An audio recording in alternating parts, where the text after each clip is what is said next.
Hello, नमस्कार साथियों। एक बार फिर आप लोगों का स्वागत है मेरे इस यूट्यूब चैनल में। आज के इस वीडियो में हम लोग देखेंगे हिस्ट्री के कुछ महत्वपूर्ण प्रश्नों को जो आपके आने वाले एग्ज़ाम बिहार पुलिस, बिहार दरोगा, बीएसएससी कई प्रतियोगिता परीक्षा में पूछे जा सकते हैं। तो बिना देरी किए हुए चलते हैं आज के पहले प्रश्न की ओर। आज का पहला प्रश्न है कि इंडिका नामक पुस्तक के लेखक कौन थे? फयान, वेनसांग, मेगास्थनीज या अल-बरूनी? तो इसका सही उत्तर है साथियों कि इंडिका नामक पुस्तक के जो लेखक थे वो मेगास्थनीज थे। ऑप्शन नंबर सी प्रश्न नंबर 1 का सही उत्तर होगा साथियों। मेगास्थनीज जो थे साथियों वह सेल्यूकस निकेटर के राजदूत थे और उसे चंद्रगुप्त मौर्य के दरबार में भेजा गया था। हमारा अगला प्रश्न है प्रश्न नंबर 2। प्रश्न नंबर 2 कह रहा है चौसा का युद्ध 1539 में किनके बीच हुआ था? बाबर और इब्राहिम लोदी के बीच, हुमायूं और शेरशाह के बीच, अकबर और हैमू के बीच या जहांगीर और खुसरो के बीच? तो इसका सही उत्तर होगा साथियों कि 1539 में जो चौसा का युद्ध हुआ था वह हुमायूं और शेरशाह सूरी के बीच हुआ था। ऑप्शन नंबर बी 2 नंबर प्रश्न का सही उत्तर होगा साथियों। बाबर और इब्राहिम लोदी के बीच साथियों 1526 में पानीपत का प्रथम युद्ध हुआ था जिसमें बाबर विजयी रहा था। इसे याद रखेंगे। अकबर और हैमू के बीच जो है साथियों 1556 में पानीपत का दूसरा युद्ध हुआ था। इसे भी याद रखेंगे। तो ये 3 जो युद्ध थे साथियों एक मुगल वंश से संबंधित थे और काफ़ी महत्वपूर्ण थे।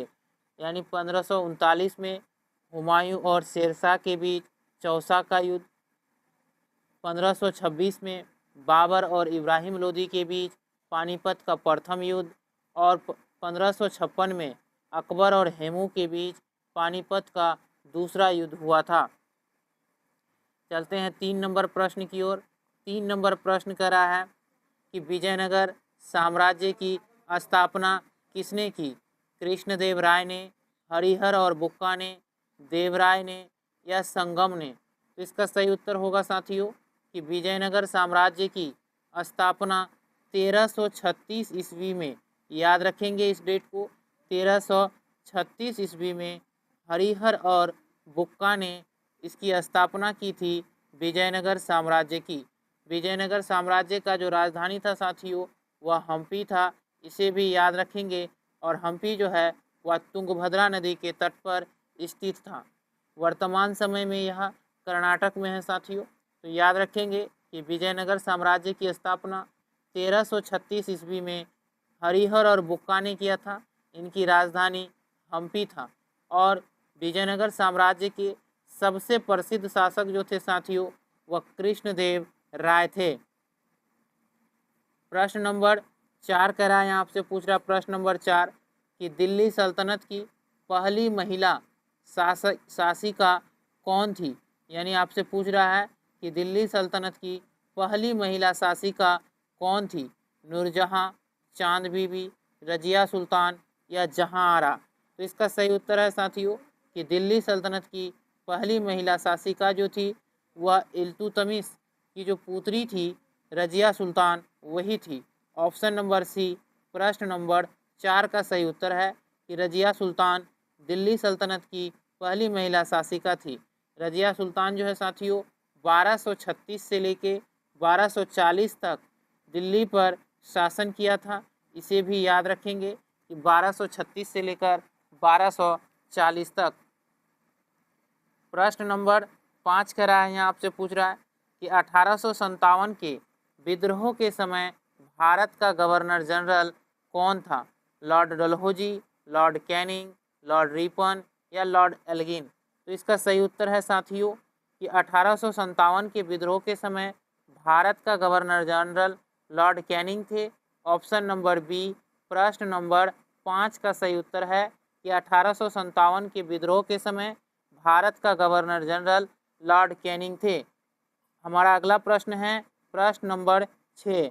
प्रश्न नंबर 6 कह रहा है प्रथम बौद्ध संगीति कहाँ आयोजित हुई थी? वैशाली में, पाटलिपुत्र में, राजगृह में या कुशीनगर में? तो इसका सही उत्तर होगा साथियों कि प्रथम बौद्ध संगीति जो आयोजित हुई थी वह राजगृह में आयोजित हुई थी। याद रखेंगे, प्रथम बौद्ध संगीति राजगृह में आयोजित हुई थी। द्वितीय बौद्ध संगीति साथियों वैशाली में आयोजित हुई थी और तृतीय बौद्ध संगीति पाटलिपुत्र में तथा चतुर्थ बौद्ध संगीति जो है साथियों कुंडलवन कश्मीर में आयोजित की गई थी। प्रश्न नंबर 7 कह रहा है कि नील दर्पण पुस्तक के लेखक कौन थे? तो इसका सही उत्तर होगा दीनबंधु मित्र। प्रश्न नंबर 7 का सही उत्तर है कि नील दर्पण पुस्तक के लेखक दीनबंधु मित्र थे। ऑप्शन नंबर बी 7 नंबर प्रश्न का सही उत्तर है। प्रश्न नंबर 8 है साथियों, यहाँ आपसे पूछ रहा 8 नंबर प्रश्न कि तीसरी बौद्ध संगीति किसके शासनकाल में हुई थी? चंद्रगुप्त मौर्य, बिंदुसार, अशोक या कनिष्क? तो इसका सही उत्तर है साथियों कि तीसरी बौद्ध संगीति जो हुआ था वह अशोक के कार्यकाल में हुआ था। ऑप्शन नंबर सी प्रश्न नंबर 8 का सही उत्तर है और यह बौद्ध संगीति पाटलिपुत्र में आयोजित की गई थी। इसे भी ध्यान रखेंगे कि तीसरी बौद्ध संगीति अशोक के शासनकाल में हुई थी और यह पाटलिपुत्र में हुई थी।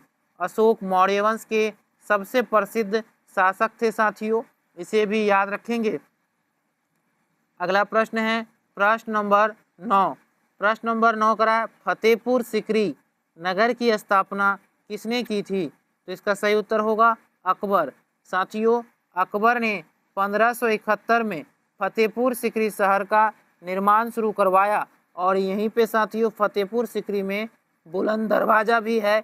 याद रखेंगे कि बुलंद दरवाज़ा कहाँ है? तो फतेहपुर सीकरी में। और इसका निर्माण कौन करवाया था? तो अकबर ने करवाया था। कब शुरू करवाया था? तो 1571 में। इन बातों को भी आप लोग याद रखेंगे। प्रश्न नंबर 10 करा साइमन कमीशन भारत कब आया था? तो इसका सही उत्तर होगा 1928 में। साथियों साइमन कमीशन जो भारत आया था यह वर्ष 1928 में आया था। साइमन कमीशन में 7 सदस्य थे, इसे भी याद रखेंगे। और इसके जो अध्यक्ष थे वो जॉन साइमन थे, ये भी याद रखेंगे, जिस कारण इसे साइमन कमीशन कहा गया।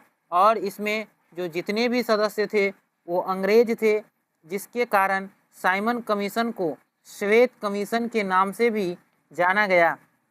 ध्यान रखेंगे कि साइमन कमीशन को श्वेत कमीशन भी कहा जाता है।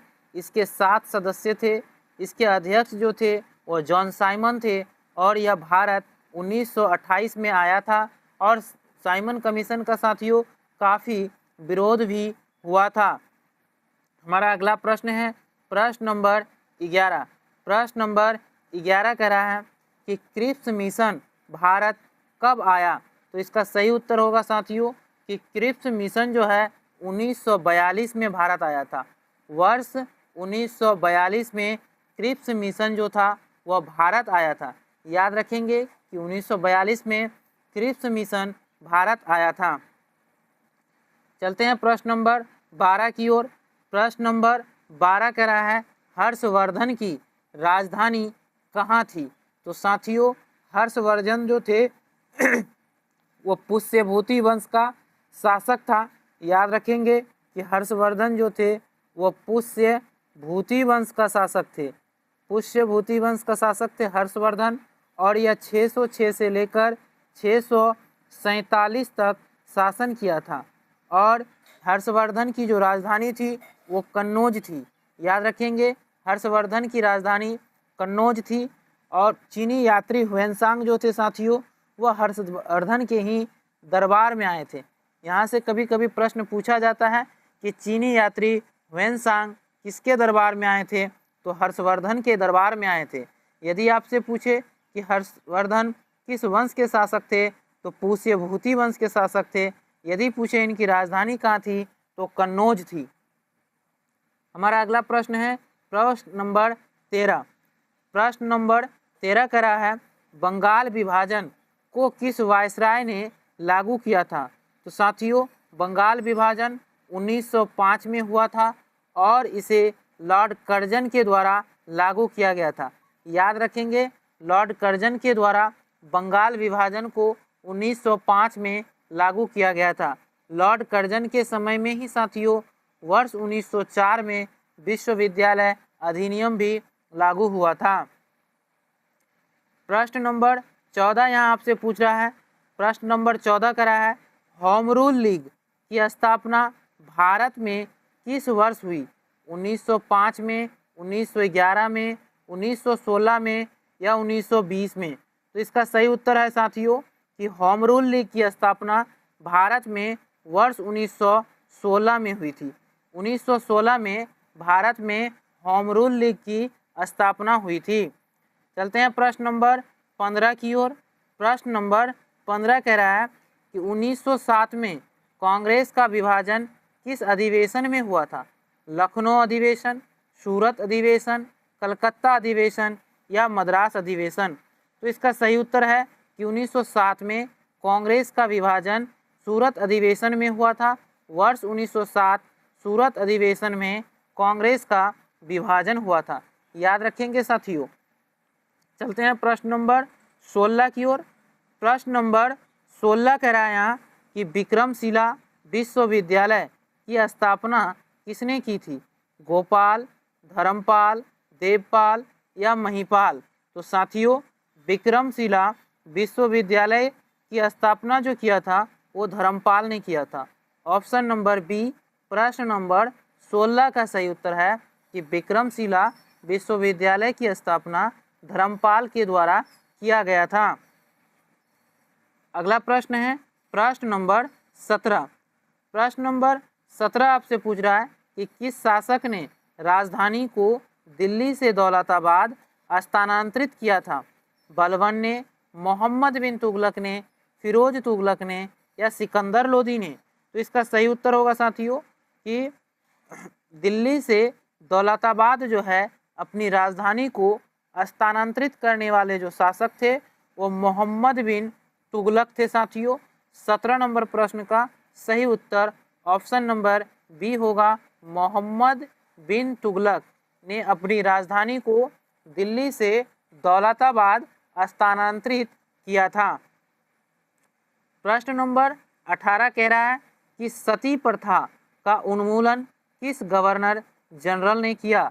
लॉर्ड हेस्टिंग्स या लॉर्ड एमहर्स्ट या लॉर्ड विलियम बेंटिक या लॉर्ड ऑकलैंड? तो इसका सही उत्तर है साथियों कि सती प्रथा का उन्मूलन जो किया था वो वर्ष 1829 में लॉर्ड विलियम बेंटिक ने किया था और राजा राम मोहन राय के साथ मिलके। साथियों, राजा राम मोहन राय ने 1828 में ब्रह्म समाज की स्थापना की थी। प्रश्न नंबर 19 है, यहाँ से पूछ रहा है कि भारत में स्थानीय स्वशासन का जनक किसे कहा जाता है? तो इसका सही उत्तर होगा साथियों कि भारत में स्थानीय स्वशासन का जनक लॉर्ड रिपन को कहा जाता है। 19 नंबर प्रश्न का सही उत्तर ऑप्शन नंबर ए है कि भारत में स्थानीय स्वशासन का जनक लॉर्ड रिपन को कहा जाता है। प्रश्न नंबर 20 करा है, भारत छोड़ो आंदोलन 1942 के समय वायसराय कौन था? तो इसका सही उत्तर होगा साथियों Lord Linlithgow. Option number A 1942 Bharat छोड़ो आंदोलन के समय भारत का गवर्नर जो लॉर्ड लिनलिथगो थे और इसे भारत छोड़ो आंदोलन की शुरुआत महात्मा गांधी के द्वारा किया गया था, ये भी आप लोग याद रखेंगे। और भारत छोड़ो आंदोलन में ही महात्मा गांधी ने करो या मरो का नारा दिया था, ये भी ध्यान रखेंगे साथियों। हमारा अगला प्रश्न है प्रश्न नंबर 21। प्रश्न नंबर 21 का रहा है, भारत में डाक टिकट की शुरुआत किस गवर्नर जनरल के समय हुई थी? तो इसका सही उत्तर होगा कि भारत में डाक टिकट की शुरुआत लॉर्ड डलहौजी के कार्यकाल में हुआ था, ये भी ध्यान रखेंगे। और लॉर्ड डलहौजी के ही कार्यकाल में 1853 में भारत में पहली बार रेल चली थी, जिस कारण लॉर्ड डलहौजी को भारतीय रेलवे का जनक कहा जाता है। प्रश्न नंबर 22 का रहा है, वर्नाक्यूलर प्रेस एक्ट 1878 किस वर्ष किस वायसराय ने लागू किया था? तो साथियों वर्नाक्यूलर प्रेस एक्ट जो है 1878 में जो लागू किया गया था वह लॉर्ड लीटन के द्वारा लागू किया गया था। ध्यान रखेंगे लॉर्ड लीटन के द्वारा। लॉर्ड रिपन ने इसे साथियों खत्म कर दिया था। ये भी याद रखेंगे कि वर्नाक्यूलर प्रेस एक्ट लागू किया लॉर्ड लीटन ने और इसे हटाया लॉर्ड रिपन ने। ध्यान रखेंगे। और 1878 ईस्वी में चलते हैं प्रश्न नंबर 23 की ओर। प्रश्न नंबर 23 करा भारतीय राष्ट्रीय कांग्रेस की स्थापना 1885 के समय वायसराय कौन था? साथियों आप लोगों को पता होगा कि 1885 में भारतीय राष्ट्रीय कांग्रेस की स्थापना हुई थी और उस समय वायसराय जो थे वो लॉर्ड डफरिन थे। ऑप्शन नंबर बी प्रश्न नंबर 23 का सही उत्तर होगा साथियों कि लॉर्ड डफरिन के कार्यकाल में भारतीय राष्ट्रीय कांग्रेस की स्थापना वर्ष 1885 ईस्वी में बम्बई में हुआ था। ध्यान रखेंगे बम्बई में हुआ था वर्ष 1885 ईस्वी में। चलते हैं प्रश्न नंबर 24 की ओर। प्रश्न नंबर 24 का रहा है बंगाल का विभाजन रद्द 1911 में किस वायसराय के समय में हुआ था? तो इसका सही उत्तर होगा बंगाल विभाजन जो हुआ था 1905 में हुआ था। 1911 में इसे रद्द किया गया और उस समय जो गवर्नर थे यानी वायसराय जो थे वो थे हार्डिंग द्वितीय। ऑप्शन नंबर बी प्रश्न नंबर 24 का सही उत्तर होगा। तो धन्यवाद साथियों, फिर मिलते हैं अगले वीडियो में। तब तक के लिए जय हिंद।